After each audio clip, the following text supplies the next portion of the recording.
Thank you, John, so much for offering to have this conversation with me today about conversations inviting change. So to introduce myself to the people watching, my name's Joanne. I'm a GP. I'm a professor of primary care. And I've spent my career lifetime looking at generalist medicine, whole person medicine. How do we do that? And for me, narrative medicine and the issues of conversation inviting change have always been a key part of how we do that. So it's really fabulous to be able to be here with you today as the guru of narrative medicine to be able to have a conversation with you. So do you want to introduce yourself, John? Yes, well, thank you so much, Joanne, for inviting me to talk with you about conversations inviting change. It's a wonderful opportunity to make the approach better known. My background is as a GP, but I now work full-time as a medical educator and a writer, but with a particular interest in narrative medicine. Fantastic. And we've got this amazing video from your conversations inviting change and medical education background to share with people, to show them how it works in practice. But maybe I could just ask you to start, John, by telling people who are perhaps new to this, new to narrative medicine, what do we mean by narrative medicine? What is it we're going to be talking about this morning? The term narrative medicine actually covers quite a wide range of approaches, and what they all have in common is putting the idea of stories and storytelling at the center of medical practice, seeing all medical conversations essentially as being constituted through stories. Either the patient is telling a story, or in a sense the doctor is telling a story back about their understanding of the problem, and then there's a negotiation of an agreed story. Now, people teaching narrative medicine take all kinds of approaches, including getting people to look at literature, at stories about illness, getting people to do creative writing, reflective writing. The particular aspect of narrative medicine that I've always been interested in is something that we call narrative practice, which is how do you apply ideas about stories and storytelling actually to the conduct of the consultation with patients, and also to conducting conversations with colleagues in training and supervision, in team discussions, all those different aspects. How does storytelling play a part, and how can we use that aspect of the conversations we have? Absolutely. It's that's again the bit that appeals to me, I suppose, from my own experience of working with people on when they say, well, I know what generalist medicine is in theory, but what is it in practice? How does it look like on the ground? And I think that's one of the things that I've appreciated so much from my explorations of conversation inviting change as a technique to help with that. So, I mean, do you have a if you like, a sense of what sort of consultations, what sort of maybe problems that people are experiencing in practice that you find this approach, these techniques particularly helpful with? It's typically useful for problems like the one that the patient will be bringing in the video, problems of long-standing problems, complex problems, problems with a background of many different treatments, including treatments that haven't necessarily worked, with so-called medically unexplained symptoms, which we actually prefer to call medically unexplored stories. But I would also advocate for taking this approach generally right across the board of medicine. In a sense, what you can say is that a narrative practice involves taking the history through the story, rather than taking the history in a conventional way.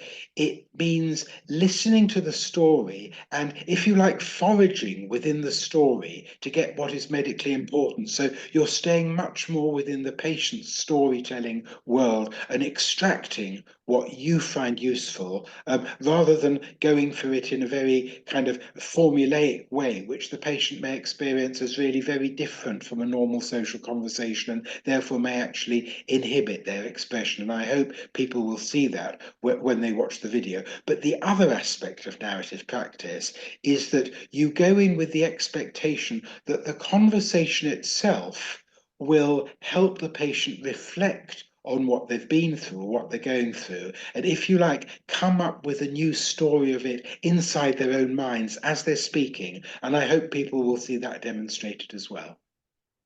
Absolutely, there's so much in that already. I'm thinking, you've got my mind tingling. So one of the things that people often describe to me is the idea that these techniques and ways of working aren't grounded in evidence, if you like. But you mentioned the word foraging there.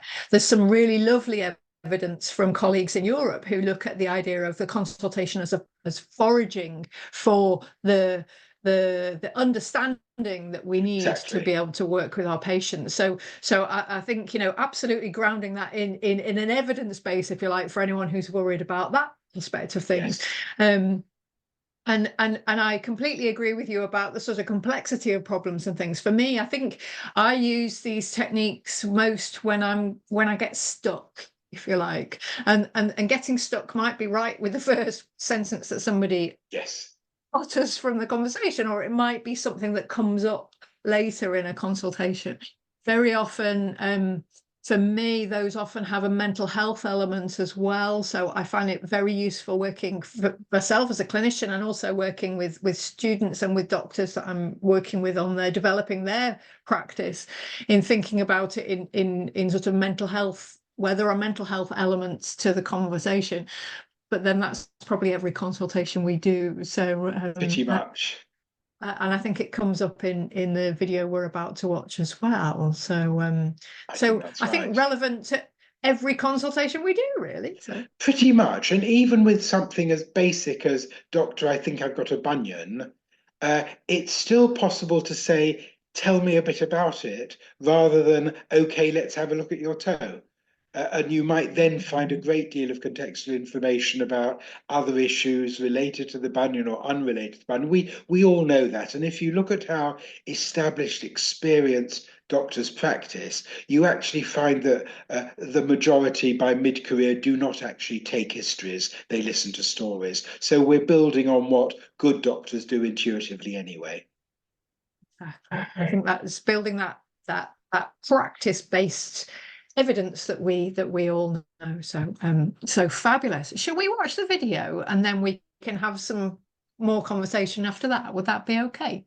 Let's do that.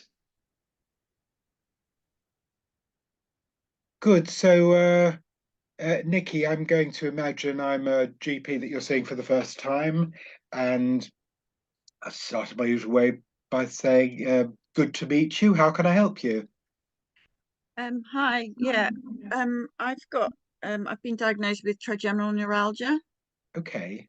It's been about 8 years now, and I've had several surgeries, but I still have severe pain, and it's still, I'm still struggling with it. And right, I'm sorry. Yep. And what are you hoping to get out of this consultation with me today? well, I want the pain to stop. Okay. Okay. Would you mind if I started by asking you to tell me a little about yourself? Sure. I used to work in London. I worked for a government of racing, and I loved my job. I was really, I was really good at it. And then suddenly, when I went home to Wales for Christmas one day, it was like someone put a cattle prod to the side of my head, and this pain started, and it's never gone away since. And I had surgery quite quickly, but I had 6 months off work, and the surgery seemed to work, and then I went back to work and they made me redundant straight away. And the pain came back, and I had to leave London and come back home to Wales, and I've been really very disabled with it since then. Can you give me some examples of the way it's affecting your life at the moment? It makes it, I mean, I'd never know when I mean, my face hurts all the time, but I never know when I'm going to get this massive jab of pain. Mm. It makes it very scary to go out anywhere. And I also get these other attacks which are incapacitating completely, and I just have to stay in bed. And they've happened. They come on very quickly, and like if I go anywhere, they happen, and I get very, very vulnerable. I can't go out in the wind or the rain without, covering my face up, and I look really stupid. Yeah, it's just really hard. It's just the not knowing, and it's just the pain level is just so bad. Yeah, I'm really sorry. Could you tell me a bit about your household or your family? Who's around you? Well, I've had to move back to live with my parents, because I was struggling on my own, living in London with horses, and it was just easier to, I just needed the help really, and they were, thankfully, I'm very lucky that they were there to support me. Mm. I mean, I love them dearly, but it is hard as an adult living back with your parents. Sure. But Yeah. And I'm assuming you've had lots of different treatments, seen lots of different doctors and nurses and clinics and so forth. What has not helped and what has made a difference? the first surgery helped. I had a microvascular decompression, which seemed to help. But like I said, as soon as I sort of tapered off the drugs I was on and was made redundant, and it all got very stressful, the pain came back, and it's just worse than ever. Mm. I had another same operation, and that just actually made it worse. Mm. The drugs are horrible. They almost disable me more than the pain does. They make it hard to walk and speak, and I just feel they keep putting me on anticonvulsants and they don't work. And now I'm on opioids, and I don't know. I don't know if they work or not, really.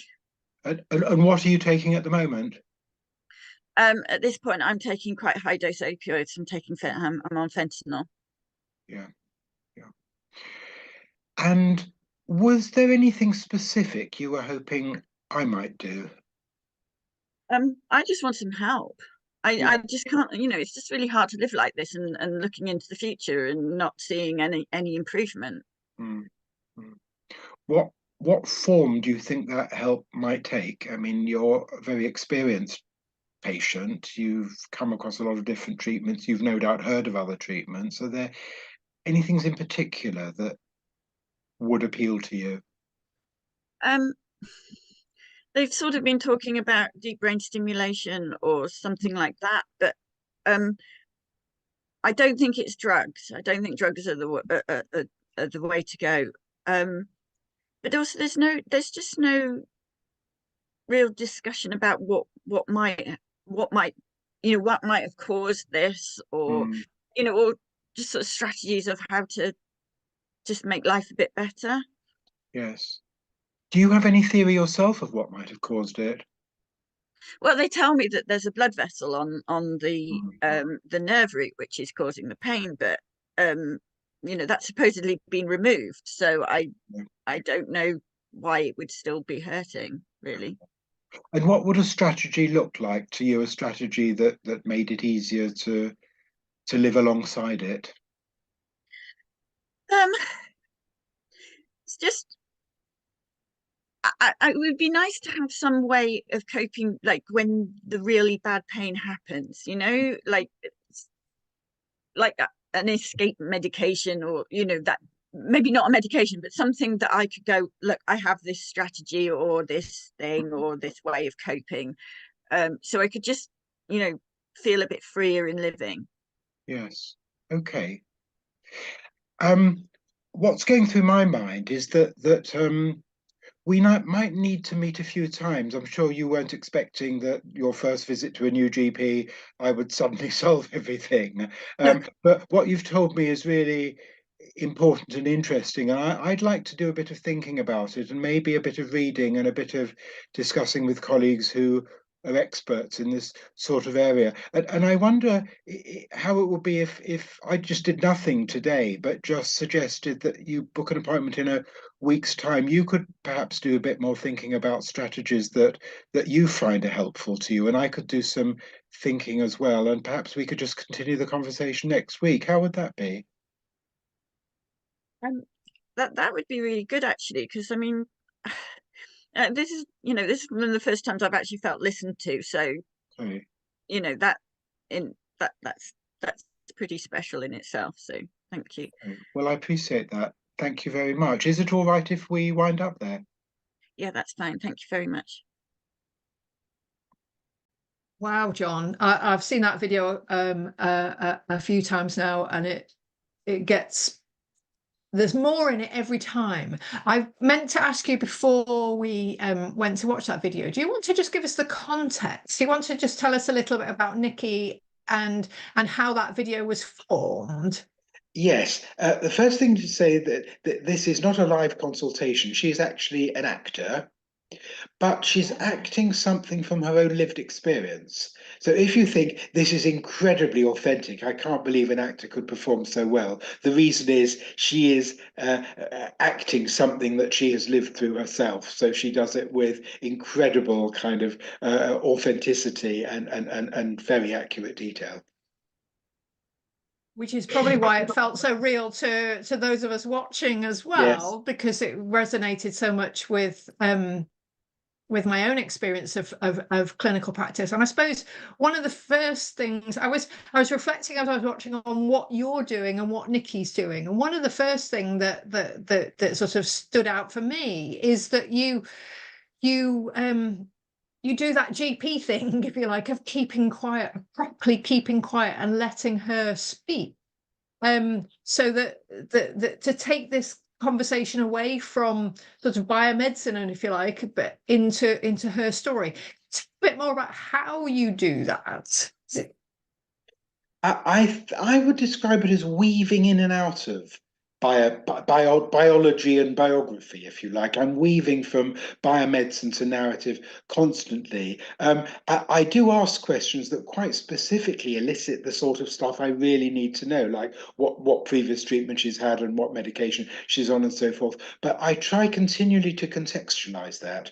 We sometimes describe it as circling between normative and narrative, the normative being the norms of medicine, what doctors are expected to know, expected to ask, and indeed need to from the point of view of our expert performance. But it's weaving in and out of narrative. So I'm privileging other kinds of questions as well, questions to do with her life experience, questions to do with her household, how the problem is affecting her life and so on. So it's a constant moving between the normative and the narrative, but also letting the narrative develop as we speak. Absolutely, and just letting her lead. It feels watching it as though she's leading the story, but actually there's some very careful tweaking from you to enable her to be able to tell that story, because it's one of the things that again, I'm just thinking about people I've been working with over years, that often it's quite difficult to open up those conversations because the patient sort of may come in and not feel comfortable sharing all of that. It's not what they're expecting. They're expecting to come in. So for example, I was really struck by the difference in the responses you got from Niki. So you started with the question, what were you hoping to get out of the consultation today? I want my pain to stop. Yeah. I mean, even when I heard that, I could feel the anxiety rising in my belly. When a patient comes and sort of presents you with an unfixable problem, if you like, but then the question you raised, was there something specific you hoped I could do? And she responded then with, I want some help.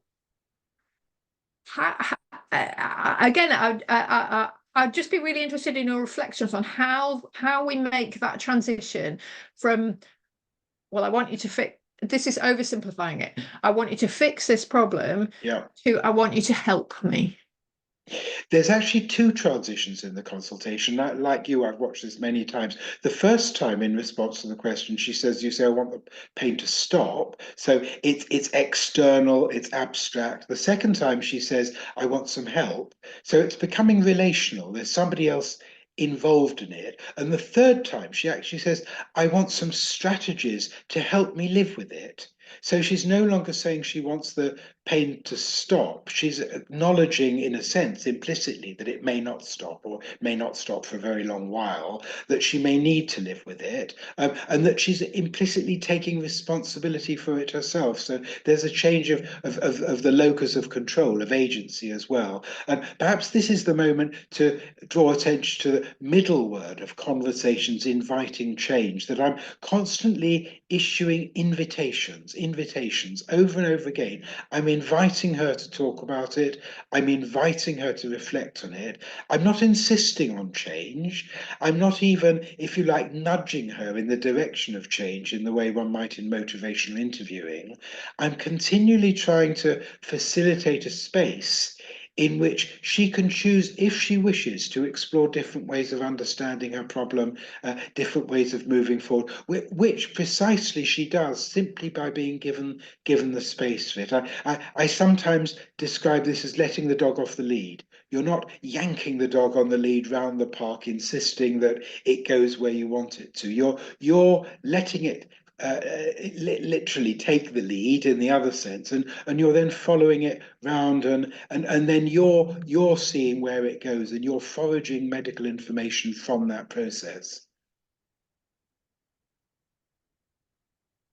There's so much in that. I think there's two things I wanted to pick out from that. Again, thinking of people I've worked with over years. The first is to reflect and flag that this isn't a passive process here. This isn't silence that's leading to this. You are a very active agent in this story. This isn't you expecting the patient to come up with a story on their own. So there's something about how we as a clinician can be an active agent in there.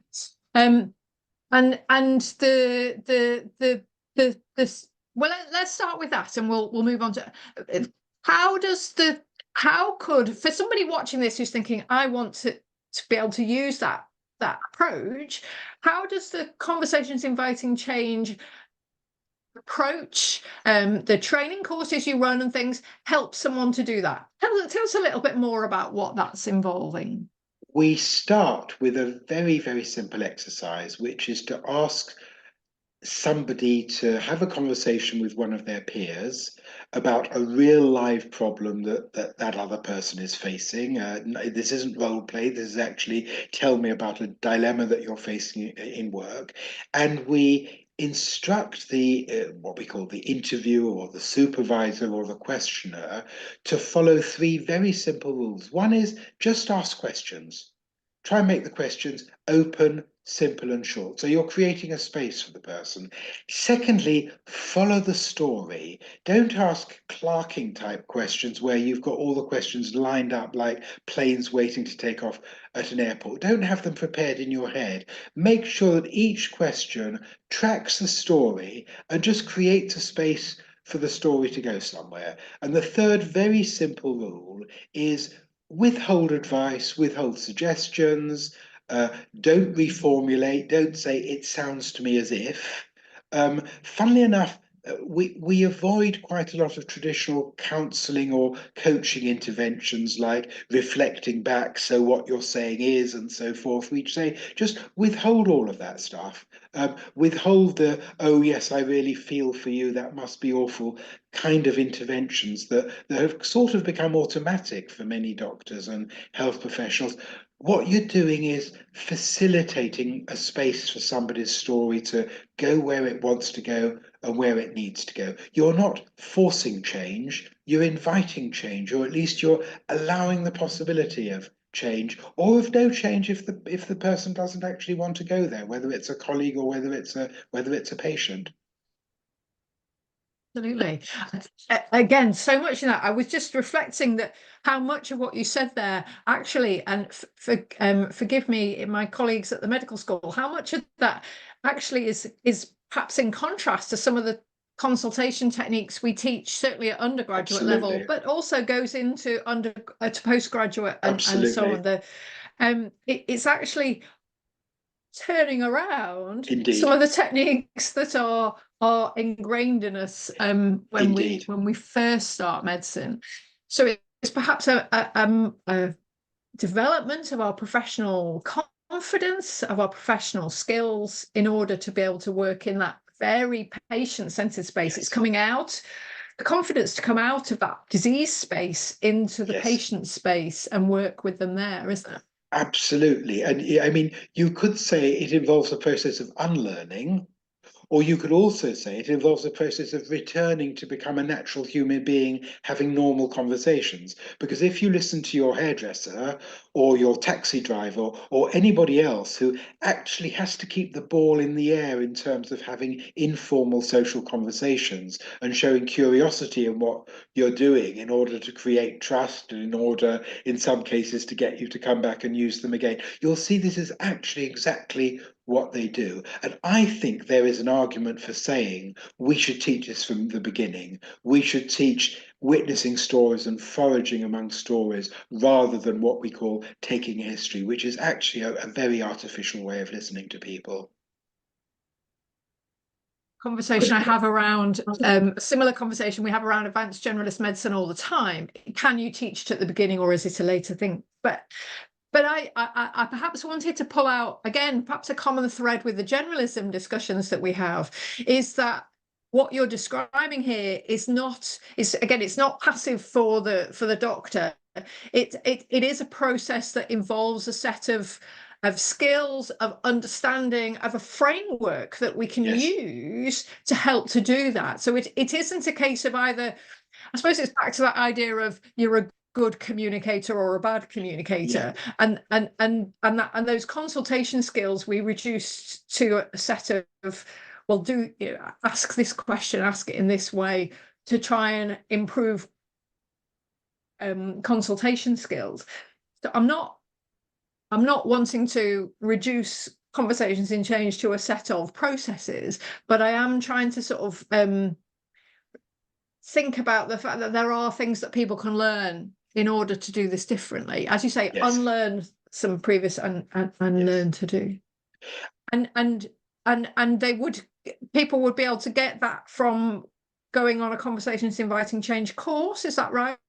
How would you encourage people to? We run everything from half-day workshops to courses for conversations inviting change trainers that last for a year, with people coming at fortnightly sessions for a year.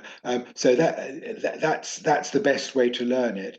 Although you can learn it to some extent through reading, through watching videos, and so forth. But undoubtedly, it's the best way is to come on a course. I just want to add one other thing in response to everything that you've said in the last few minutes, which is, I think conversations inviting change, what we call CIC, requires more presence and attentiveness, but less effort. So it requires really following the words, following the story, picking up words, picking up phrases, inviting people to expand on them. But actually, it involves less effort in the sense that you're allowing them the space, you're allowing them to do the internal work, to have the inner dialogue with themselves rather than you having to have it for them, and allowing them to reach wherever they need to go, their own resolution, their own way forward. Absolutely, and maybe that's there's elements there of the medical educator in you that's allowing that, because it's so much what we attempt to do within training and education, isn't it? And certainly I've been on a CIC, a conversations inviting change course, and very much it's it was my experience of that's the educational style you use as well. So anyone watching this who's thinking they might want to come on the course, you're not going to sit there and have a series of lectures telling you what to do. Not at all. It is very practical but experiential learning, which is fabulous. We model it in the way we teach. We teach through questioning. We teach through having these kinds of dialogues, not through telling people what to do. Yeah, absolutely. You've talked quite a lot there about creating spaces and facilitating people to and inviting people to change. What happens when someone isn't ready, able, willing to change? I'm thinking at the moment of the 17-year-old in a consultation I had a while ago who got very angry with me in me trying to facilitate this space and storming out of them, slamming the door on me. Yeah, I've had that too, incidentally. I've had that too. Sorry to interrupt.